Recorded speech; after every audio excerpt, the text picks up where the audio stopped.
No Acre são 7 horas e 25 minutos. Já estou de volta com o terceiro bloco do Bom Dia Rio Branco desta segunda-feira, 30 de outubro. Agradecendo sempre a sua audiência, a sua companhia e relembrando que todas as informações, tudo que foi exibido no primeiro ou no segundo bloco do Bom Dia Rio Branco, você pode rever acessando o site www.oriobranco.net. Conforme eu anunciei antes do intervalo comercial, eu converso agora com o deputado federal Major Rocha, do PSDB. Deputado, bom dia. Mais uma vez, seja bem-vindo ao Bom Dia Rio Branco. É um prazer estar aqui conversando com você, com a sua audiência aí no Bom Dia Rio Branco.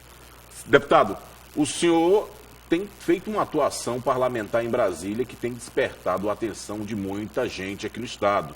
Tem crescido aí bastante o seu eleitorado, vamos dizer assim. Em todas as votações que acontecem lá no Congresso Nacional, você tem votado na maioria das vezes, ou quase sempre, de acordo com aquilo que é o desejo da população. O último voto foi contra o relatório, que não daria prosseguimento, aí vamos dizer assim, a denúncia contra o presidente Michel Temer. O senhor dizia que era hora de passar o Brasil a limpo, sem Lula, sem Dilma, sem Temer e sem Aécio, que é do seu partido. Exato. Veja só, hoje o brasileiro hoje, ele está pagando uma conta que não é nossa. Essa conta é dos corruptos que tomaram conta do Brasil. E nós não podemos, aí eu lembro o caso do PT, que votou contra o impeachment da Dilma, né, mesmo diante de tantos escândalos aí que nós vimos, e votou a favor da denúncia contra o Temer. Quer dizer, uma incoerência. Ou seja, aquele bandido que está do lado de um determinado partido, como se o bandido aliado não fosse bandido. Então nós temos que reconhecer que o que o Aécio fez nos envergonha. Eu pedi voto para o Aécio, mas eu não tenho nenhum... Aliás, eu me envergonho de ter pedido voto para alguém que foi flagrado, né? Pedindo dinheiro a um dos maiores criminosos do Brasil. Se você comparar o que o Aécio fez com o que o Temer fez, aliás, com o que o Temer e que o Lula fez, você vai ver que o que o Aécio fez foi num grau muito menor. Mas como representava a esperança de muita gente, que via nele uma pessoa diferente daquilo que estava aí, acho que a decepção foi tão grande que hoje o sentimento do povo brasileiro é que o que o Aécio fez é mais grave do que o que o Lula fez. E como é que fica a sua situação dentro do seu partido diante de um voto desse? Olha, não adianta o partido, eu acho que o brasileiro tem que procurar entender que na política nós temos que ficar com aqueles que têm compromisso com o povo, com o país, com a seriedade. É um momento em que a ética, em que a moral, em que princípios que foram esquecidos têm que ser resgatados. E aí não dá para se tirar um político que cometeu um ato ilícito, porque ele é do meu partido, passar a mão. Acho que nós temos que ser contra a corrupção, esteja ela onde estiver. Tem gente boa e tem gente ruim no PSDB, tem gente boa e tem gente ruim no PT, tem gente boa e gente ruim em todos os partidos. Agora nós temos que fazer a separação do joio do trigo. O meu voto foi nesse sentido. Nós queremos um Brasil novo, um Brasil sem corrupção, onde o brasileiro não tenha que amargar e a insegurança que nós vivemos hoje, a falta de estrutura na saúde, falta de estrutura nas nossas ruas, nas cidades.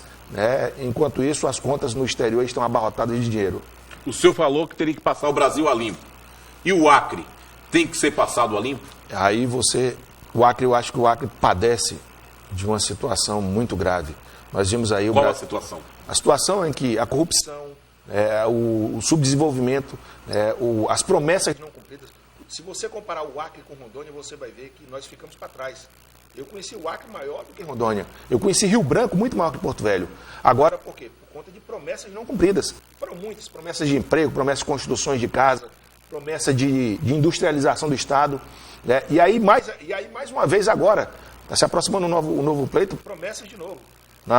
Eu lembro que na eleição passada, o hoje pré-candidato da Frente Popular prometeu que ia cumprir o mandato.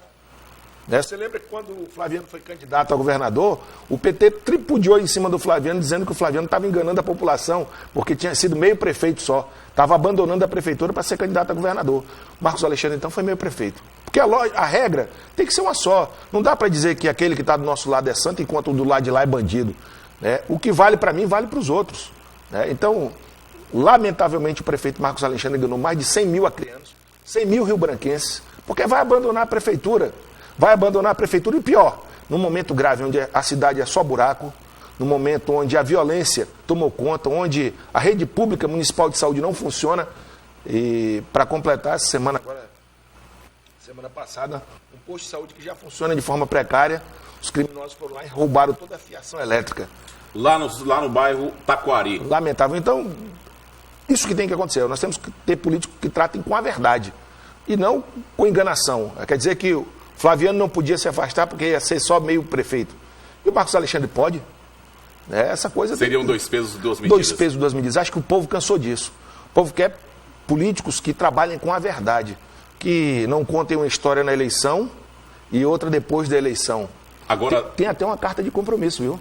Nós vamos resgatar essa carta de compromisso lá na OAB, que foi feita com todos os pré-candidatos a prefeito, onde eles assumiram o compromisso de levar o mandato até o final, caso ganhasse a eleição. Aí nós vamos cobrar do prefeito Marcos Alexandre o que aconteceu. Agora, a palavra do Marcos Alexandre não vale? Agora, deputado, deixa eu lhe perguntar uma coisa. O que a gente vê, o que a gente acompanha dentro da Frente Popular, de certa forma, é uma espécie de organização, que eles se organizam muito bem, os debates acontecem, eles costumam ter um entendimento, e dentro da oposição isso parece que não acontece. Não. Por quê? Tião, então vamos esclarecer as coisas. Na Frente Popular, todos nós, mesmo aqueles que não são da Frente Popular como eu, nós já sabíamos que o candidato era o Marcos Alexandre. Então o debate foi simplesmente para criar um ar de democracia, que não existiu.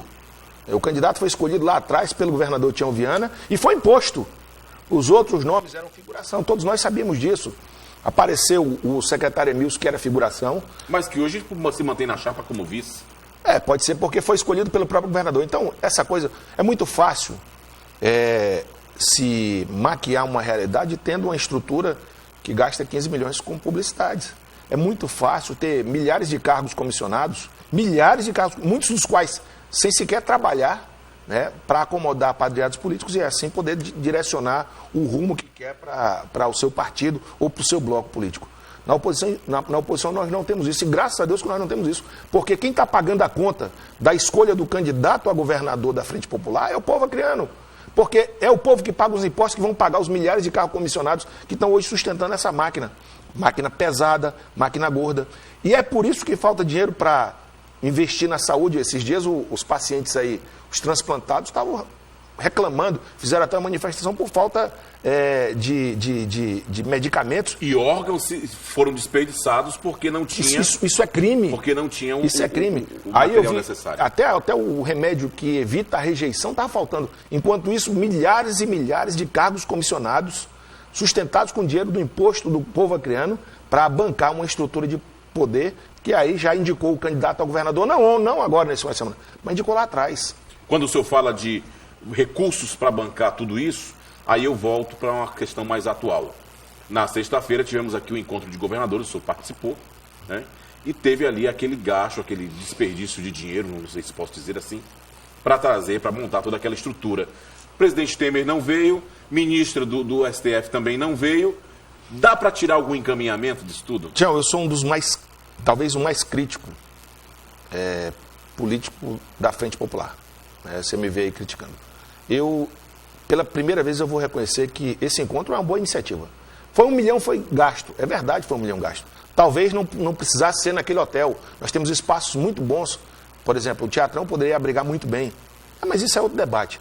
Eu digo o seguinte, nós temos que parar de empurrar a culpa de um para o outro. O governo federal, nos últimos governos aí todos, vamos incluir até os do meu partido, não se preocuparam com segurança pública.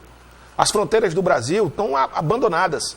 Os governos estaduais, por sua vez, tentam transferir a responsabilidade para o governo federal. Não, o seu Tião Viana também tem responsabilidade sobre a nossa segurança.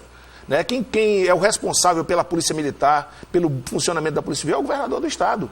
O secretário de Segurança, que hoje é pré-candidato a vice. Então, eu acho que o encontro ele foi importante. Nós temos que parar de, como alguém disse, um governador lá disse, tem que parar de dar desculpas e procurar soluções para esse problema. Eu acho que uma das soluções é juntar todo mundo, é unir. É fazer com que o Estado cumpra o seu papel que não tem cumprido, porque nós temos uma polícia mal equipada, uma polícia que tem dificuldade em trabalhar. Nós temos um prefeito, e os prefeitos, e aí eu não vou colocar só o prefeito de Rio Branco, mas as prefeituras do Brasil, como todo, estão atravessando uma série de dificuldades. Mas os prefeitos têm que colocar iluminação pública, que isso também reflete na segurança, tem que dar condições nas vias para que as viaturas da polícia possam fazer o seu trabalho, Tem que levar saúde, educação, é responsabilidade do Estado e dos municípios. Isso tudo é segurança pública. Então, acho que... E a União tem que cuidar, cumprir o papel dela. É quem mais arrecada e é quem menos gasta com segurança pública. A União não pode deixar que aconteça como aconteceu ainda no governo Dilma. Não estou dizendo que o Temer é diferente, não, é a mesma coisa. Aliás, eram sócios. Dilma e Temer eram sócios no governo. Né? Quando passaram pelas nossas fronteiras, mais de 80 mil pessoas, haitianos, senegaleses, angolanos, pessoas de várias nacionalidades, sem nenhum tipo de controle. Então, as nossas fronteiras estão entregues ao crime organizado. E o crime, enquanto o crime se organizou, e é crime organizado mesmo, o Estado se desorganizou. Então, assim, acho que o encontro, eu vou dar um ponto para o governo do Estado, que buscou esse debate. Nós temos que buscar esse debate. Isso é uma coisa positiva, pelo menos no meu ponto de vista. Agora, deputado, falando de política, 2018 está bem aí, já teremos eleições em todo o país, e o senhor abriu mão da sua candidatura ao Senado. Por que isso?